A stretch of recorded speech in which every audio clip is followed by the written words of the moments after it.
Hi comrades, this is NSSR Nakka Shivashankar, high court of AP and trial courts advocate మిత్రులారా. ఈరోజు మనం basic court room rules గురించి మనం తెలుసుకుందాం. అంటే కోర్టులో మనం ఏ విధమైన డ్రెస్ కోడ్లో ఉండాలి, ఏ విధంగా బిహేవ్ చేయాలి, ఇవన్నీ కూడా కొంత మనం నేర్చుకోవడం మంచిది. అంటే మనకు సహజంగా మనం తప్పు చేస్తుంటే ఇది తప్పు అని చెప్పేవాళ్ళ కంటే కూడా మనం చేసే తప్పుని వారు ఎంజాయ్ చేస్తూ అది జడ్జి గారి దృష్టిలో పడితే జడ్జి గారు మనల్ని మందలించినప్పుడు వారు ఎంజాయ్ చేయాలని చెప్పి అనుకునేవాళ్ళు బాగా ఎక్కువగా ఉంటారు. ఇది ఒక నేచర్ ఆఫ్ పీపుల్. అయితే ఎవరైనా ఇది తప్పు అని చెప్పినప్పుడు దాన్ని మనం డిగ్నిటీగా తీసుకోవడం, ఆ తప్పును మనం రిపీట్ చేయకుండా ఉండాలని చెప్పి అనుకోవడం కంటే కూడా మనకి ఇది తప్పు చేస్తున్నాం అని ఎవరన్నా చెప్తే వారిని మన శత్రువుగా చూడడం అనేది మనలో కొంత సహజ గుణంగా ఉంటుంది. ఇవన్నీ కూడా మనం ఎక్స్పీరియన్స్ బేస్తో మనం నేర్చుకునేటటువంటిది. అదేవిధంగా మన ప్రాపర్ కాండక్ట్ అనేది కూడా చాలా ఇంపార్టెంట్ రోల్ ప్లే చేస్తుంది. మన యొక్క జెన్యూనిటీ అనేది, కాండక్ట్ అనేది, మన యొక్క హార్డ్ వర్క్ నేచర్ అనేది, క్యారెక్టర్ అనేది కూడా మన యొక్క కేసెస్ని మనం లీడ్ చేసే విషయంలో కానీ, మనకు కేసెస్ వచ్చే విషయంలో కానీ ఇది ఎప్పుడు కూడా ఒక మేజర్ రోల్ ప్లే చేస్తాయి ఇలాంటి విషయాలు. అయితే ఏంటంటే మరి ఇప్పుడు క్యారెక్టర్ ఉన్న వాళ్ళు, డిగ్నిటీగా మెయింటైన్ చేసే వాళ్ళకే కేసులు ఉన్నాయంటే సహజంగా ఎక్కువగా సొసైటీ చెడుని ఎక్కువ ముందు అట్రాక్ట్ చేసుకుంటుంది. చెడుని అట్రాక్ట్ చేసుకుని చెడులో నష్టపోయిన తర్వాత గుడ్ కోసం వారు సెట్ చేయడం మొదలెడతారు. ఇది basic nature of the society. So ఇది మనం ఇవన్నీ తెలుసుకుని బేసింగ్ ఆన్ అవర్ ఎక్స్పీరియన్స్ మనం బిహేవ్ చేసుకున్నప్పుడు మనకి ఏదో ఒక రోజు మంచి స్టేజ్ అనేది మనకి ఆ గార్డ్ అనేది కల్పించడం జరుగుతుంది, మన హార్డ్ వర్క్ కల్పించడం జరుగుతుంది. So basic court room rules గురించి మనం తెలుసుకున్నట్లయితే కనుక డ్రెస్ కోడ్ గురించి మనం ఎక్కువగా మాట్లాడుకోవాలి.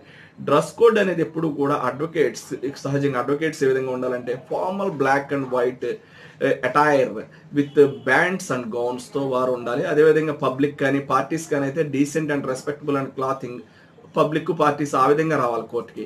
సహజంగా అడ్వకేట్ ఎప్పుడు కూడా సహజంగా వారి డ్రెస్ కోడ్ ఉంటుంది కదా, మనకి బార్ కౌన్సిల్ ఇచ్చినటువంటి డ్రెస్ కోడ్ని మనం నీట్గా మనం మెయింటైన్ చేసుకోవాల్సి ఉంటుంది. అడ్వకేట్స్ ఎప్పుడు కూడా formal black and white attire and with bands and గౌన్స్తో మనం ఎపీర్ అవ్వడం, కోర్టు జడ్జి గారి ముందు కోర్టు హాల్లో మనం ఎపీర్ అవ్వడం జరుగుతుంది.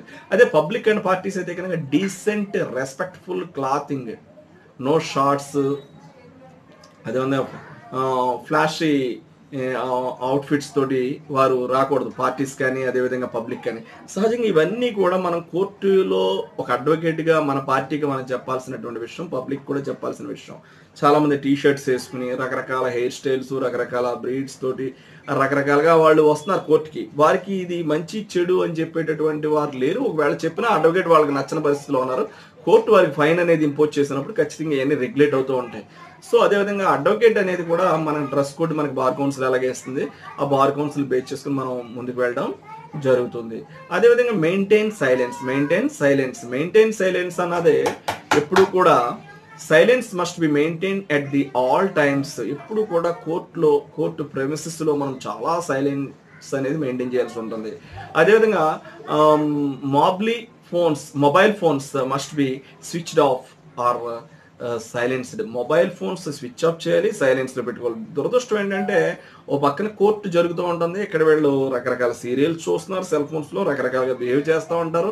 ఇవన్నీ కూడా కోర్టు అబ్జర్వ్ చేసినప్పుడు ఖచ్చితంగా వారిని వార్న్ చేయాల్సిన అవసరం, అడ్వకేట్స్ని కూడా వార్న్ చేయాల్సిన అవసరం ఉంది. ఎందుకంటే దానివల్ల రిమైనింగ్ అడ్వకేట్స్ ఎఫెక్ట్ అవుతున్నారు, కోర్టు వారు పట్టించుకోవడంలోకి మీరు వెళ్ళిపోతున్నారు. కాబట్టి ఖచ్చితంగా కోర్టు ఇటువంటి వారిని స్ట్రిక్ట్గా ప్రొహిబిట్ చేయాల్సిన అవసరం ఉంది.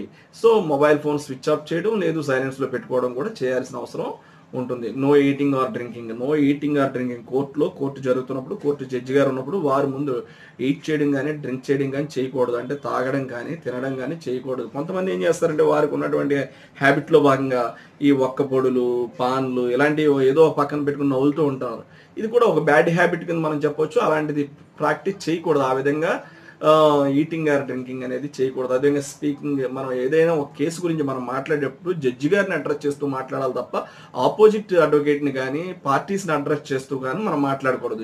మీరు ఏం చెప్పాలనుకున్నా with the permission of the court వారి అనుమతితో కోర్టు వారికే చెప్పాలి తప్ప, ఇప్పుడు ఆపోజిట్ పార్టీ అడ్వకేట్ మీ గురించి ఏదైనా మాట్లాడుతున్నప్పుడు కూడా మీరు కోర్టు వారి అనుమతి తీసుకుని కోర్టు వారికే చెప్పాలి తప్ప మనం ఆపోజిట్ పార్టీకి చెప్పడం అనేది కరెక్ట్ కాదు.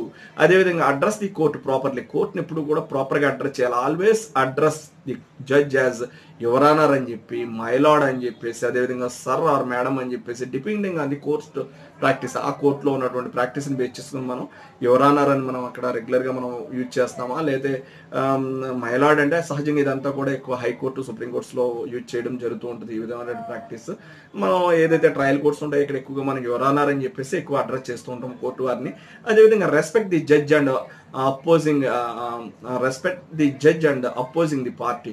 No arguments or personal attacks are allowed. అనవసరమైన ఆర్గ్యుమెంట్స్ జడ్జి గారితో మనం చేయకూడదు.